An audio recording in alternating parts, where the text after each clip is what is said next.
Hey, it's Creepy KeReS here, and this is Dark Logs, 2 freaky stories, and personally I wouldn't keep a diary. Shut those feelings deep down inside, you know, like you meant to, like you taught to. I'm pretty sure that won't lead to any damage later in life. Anyway, on with the story number 1.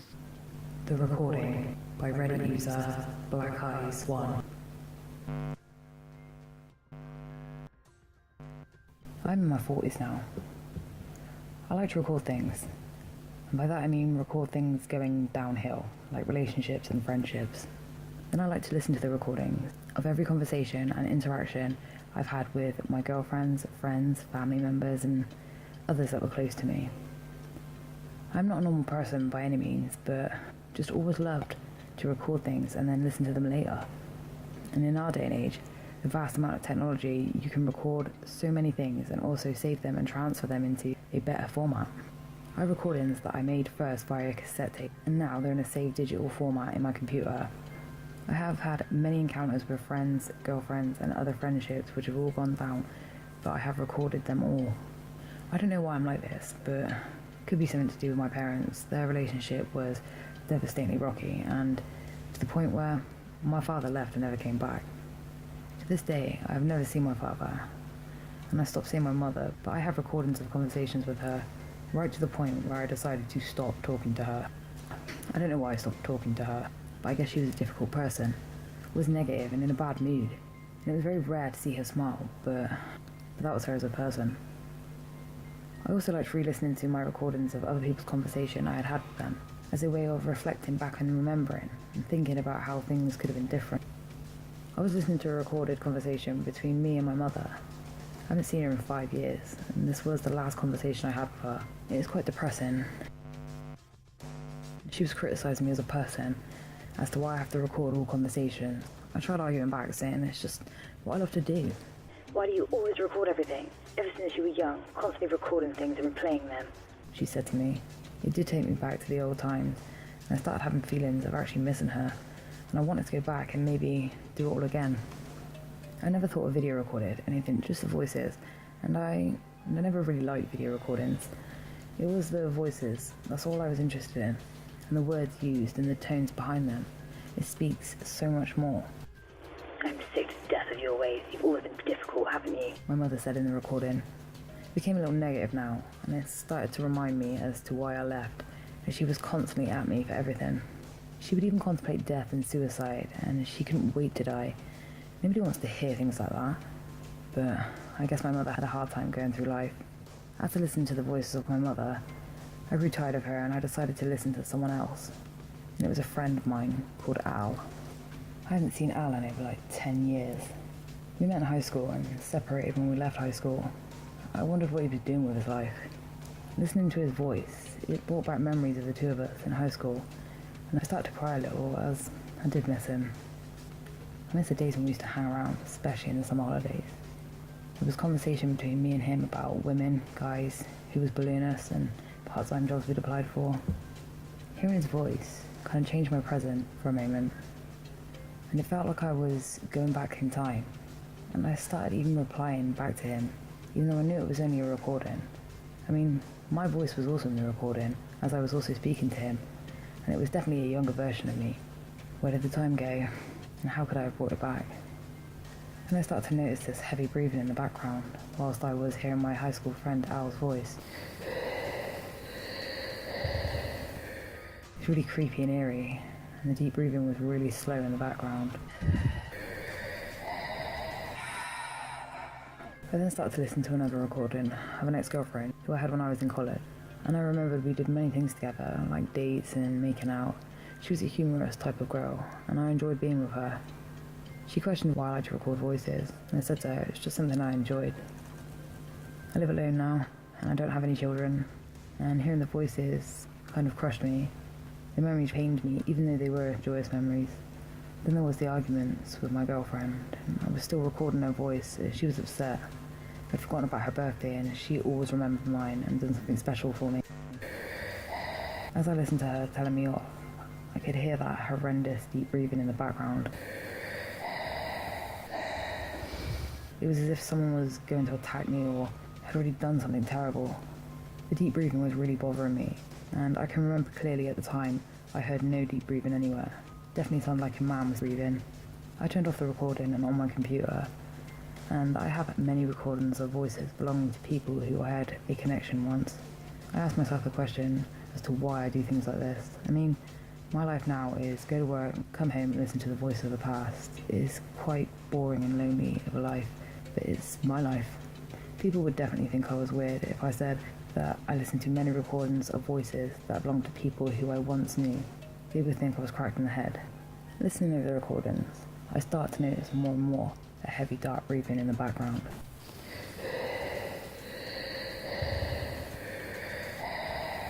It was starting to really piss me off.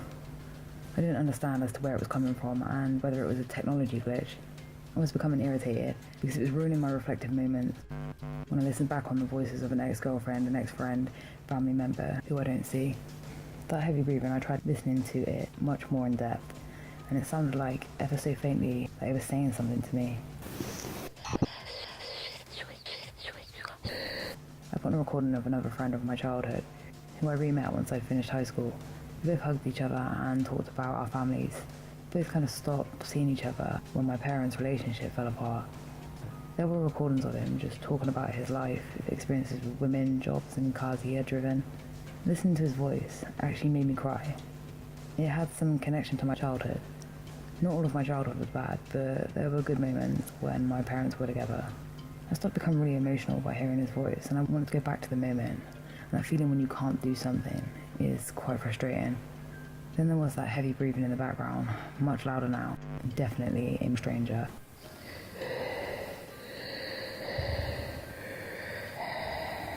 I listened to other recordings of colleagues who I had once worked with in supermarkets, warehouse, cinema, cleaners and taxi drivers, and I've had all sorts of jobs. I actually missed all of them. And that heavy breathing through in the background, it sort of destroyed their voices. At the same time, it messed with my reflections and the memorizing of the moments. I tried to reconnect with them through Facebook, Twitter and other social media outlets. I found my high school friend, Al, my ex-girlfriend who always used to remember my birthday, but I didn't remember hers, and another friend of mine who I worked with in a warehouse. I found out through contacting their families that they were dead, and apparently they were murdered. I then straight away thought about that heavy breathing in the background with each of their voices.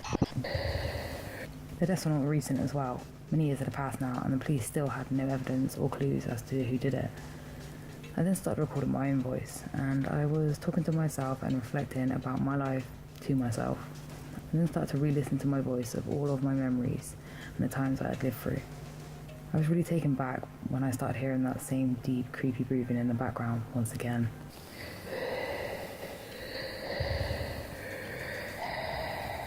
I swear, I had nothing at the time when I made the recording of myself. I made more recordings of my own voice, and the deep breathing in the background became louder and louder, to the point where I couldn't ignore it.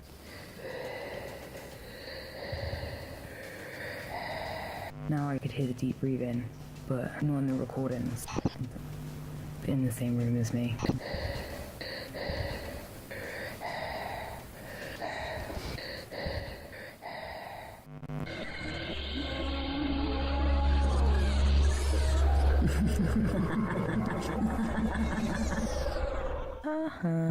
And I would never listen to sound again. That was sketching it out too much. And family secrets, private thoughts, murder lists, secret crushes. You can expect a furry fetish, but not this shit. I mean, get on with it. Story number 2. My Grandpa's Journals by Reddit user Horsenwelles. I found an old box full of documents in my grandpa's attic, and I thought it would be important to share these with you.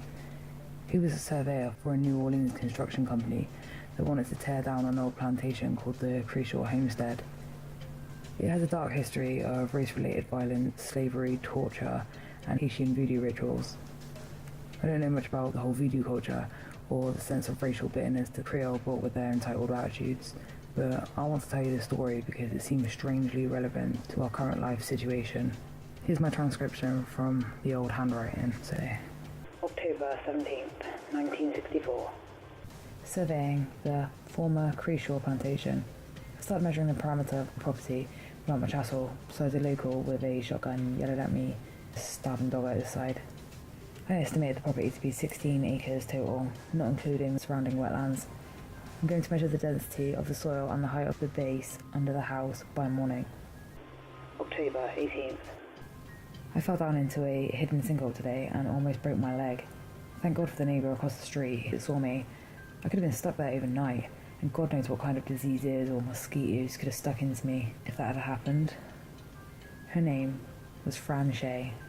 Kind woman. She decided to help me tomorrow when I go inside. She says she knows the layout and can help me get some of the numbers for my boss, so I don't have to put in the extra effort. She's pretty smart, that girl. I up and found out the soil is too damp all around the east end of the property. It's like a swamp decided to embed itself into the topsoil for a quarter of a mile. There's also no signs of any fish or reptiles around this area. Just a lot of insects and what looks like horse carcasses. It's not very welcoming. Obligatory surveillance numbers and charts follow this passage. I guess that's all the data I can get today. When I was packing up, there was no wind, but I saw something swinging on the willow branch, like a rope, with something at the bottom. Probably one of them nooses, given what this place was. October 19th. I went over about 5 p.m. to see if Fran wanted to help me, and she got all giddy over it. I suppose it's like an adventure for her. Lord knows, she hasn't seen any adventure in this day and age. We headed together into the old Crucial house. It smelled like rot and spilled milk. Every wall was decaying from decades of disrepair and neglect. I can't wait to see the place go. Fran led me down into the head kitchen diner area, into a wine cellar, where she said he used to stow away moonshine in the early years. She was a little girl on the plantation and still had its owners, and sneak in to get liquor for her friends. I couldn't help but chuckle at the thought of this little thief. We went into the cellar where the house's base began to merge with the earth below. We walked underground into the wide open room with no lights. So I turned on my miner's light, and that's when I saw a chair. The chair was a stoic, stiff, wooden monstrosity that had arm restraints and leg restraints and countless stains from what I assume was human bodily fluids. The centre of the chair had a dark maroon tint to it. Just as I noticed that, behind the chair was a rack of farm tools and hooks. The light on my head strap went dead. Fran grabbed onto my shoulder, and the door slammed shut. Nobody was supposed to be there with us during the surveillance, and I first thought we were being attacked by some local delinquents. The light started to flicker, and the chair wasn't in the centre of the room anymore. It was closer to us, nearer to the stairways, and the straps were clearly wet with something. The chair began to stink like roadkill and vomit from out of nowhere. I haven't experienced anything like this before. I grabbed Fran and led her up to the closed door to see our way out, but I couldn't get the door open. The tools and the equipment hanging on the rack at the back of the room started to shake violently, like somebody was behind them hitting them with a hammer. Fran went over to the rattling equipment, grabbed one of the ice picks and started smashing at the door. She got us out of there, and I am so happy we're safe. I don't know how to explain what I saw, but I know that I want to fill this building in with concrete and level the whole area as soon as I can. I'll update the journal in the morning. That day, October 20th. started something that I still can't explain, but I'm going to try and write it down. Fran came over to the hotel room that morning and said that she needed to show me something. I followed her back to the place, and I tried to tell her that I was done surveying this place. She said that I hadn't been to the crib underneath the shed near the west end of the property. I begrudgingly said yes to go in. I regret that so damn much right now. When she opened the door to the shed, there were several rusted chicken cages stacked up and filled with what looked like old alligator heads hung out to dry. They were swarming with pests, and I didn't want to get near them, but Fran insisted that this was important for me to see, and she opened the floor door, revealing a set of spiral stairs that seemed to go down for ages. We walked down into the hot, moist chamber for about 6 stories underground. It was such a small passageway, but we managed through with spiders and ticks that called this place home. The spectacle of what I saw next, I can't quite put into words. There was a ticket booth, like a plain old run-of-the-mill ticket booth from a theatre, staring me in the face, 6 stories under the swamp. There was a counter, a door with a cover and a little bell. It surprised me more than anything, and Fran walked past up to the ticket booth and rang the bell twice. From the darkness of the booth that I could make out with my lantern came a pair of green-tinted, decaying hands. They held themselves out like they were waiting for something to be placed in them, and Fran took out a gold necklace from her pocket and placed it into his disgusting hands. It was like she had done this before. I started questioning her, trying to get any answer I could, but she just kept motioning me to follow. I should have just backed up, ran back up the stairs. Now thinking about it, I don't think I would have been let out. I walked into a neighbouring room that had a bunch of wooden chairs all placed together, like they were in a theatre. In the front row was a decayed corpse of a man wearing a top hat and a white suit that looked like it had been made in the mid-1800s. Fran suddenly was nowhere to be seen. The door behind me shut. I wanted to know exactly what I was being involved in. That's when a voice rang out through the room. It shouted, "Everybody take your seats and get ready to see the marvelous dead dancing slave girl." That's when the curtain rose and the lights chimed on, and the corpse of a woman who I had just moments ago been following through the hell house was displayed. She had hooks hanging parts of her body to rope that led to some marionette device. Her face was rotted and aged like it had been there hundreds of years. It wasn't a fresh corpse, and I think I wasn't following a normal woman around. The rope started being pulled in various ways, making her body flail about and dance to a jaunty piano tune in the background of the theatre. I wanted out. I started screaming to anyone who could hear me. I wanted it to stop. I was tired of breaking down doors. I tried shutting the curtains, cutting the ropes, but it was like they were made of metal. Then several vile green hands, like the ones that accepted the bracelet from Fran, grabbed me from all sides. They forced me into a chair and started pulling at my skin. They've reached their fingers underneath my eyelids and my mouth, holding them open. They tasted like bile and mouldy pancake batter. I squirmed, screamed, and was forced to witness something unholy, something that no person should ever have to see. Suddenly, as the taste of the hands began to numb my throat, and the dancing of the corpse on the strings had gone on for nearly an hour, I passed out. I woke up later in a different chair, but in the same theatre. I was in the chair that the white-suited man's corpse was in before I walked into this place. I started screaming until I started to cough up blood from the strain on my throat for anyone to please let me out. Please, just let me go. That's when this part, I don't know what to call it. I felt helpless and alone. I felt like I had found what some men would call Hell. and I'd been lured there by some tortured, vengeful spirit. I sat and stared at the closed curtains, up on the demented stage for what seemed like weeks, when the sound of the piano in the back of the room kicked on. I cursed and screamed and hollered, but nobody was listening. That's when the curtains opened and I saw a large green ogre appear from nowhere.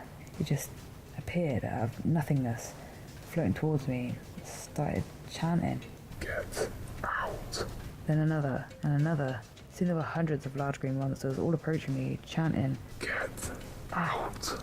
continuously telling me to get out of somewhere. I don't even know. I thought I was dreaming, but I couldn't wake up for the longest time. I just saw this ogre-like apparition appear over and over for days and days. I couldn't see anything besides those ogres. I was overwhelmed by their chanting. I woke up this morning naked in front of the KeReS house with 2 large gashes in my forehead that resembled the shape of the letter L. I don't know what this place is. I don't know what happened or what this means for the company, but I'm telling them I am off this project for good. My grandpa died in 2001. He went to the theatre with me to watch a movie. Unfortunately, that sent him into a seizure which brought on a heart attack. It was just awful. His final words were in a garbled, croaking fit, but I never forgot them. Somebody once told me the world was gonna kill me. I'm not the sharpest knife in my head. He was looking pretty sick, convulsing on the ground. In his hand, contoured head to an L shape on his forehead.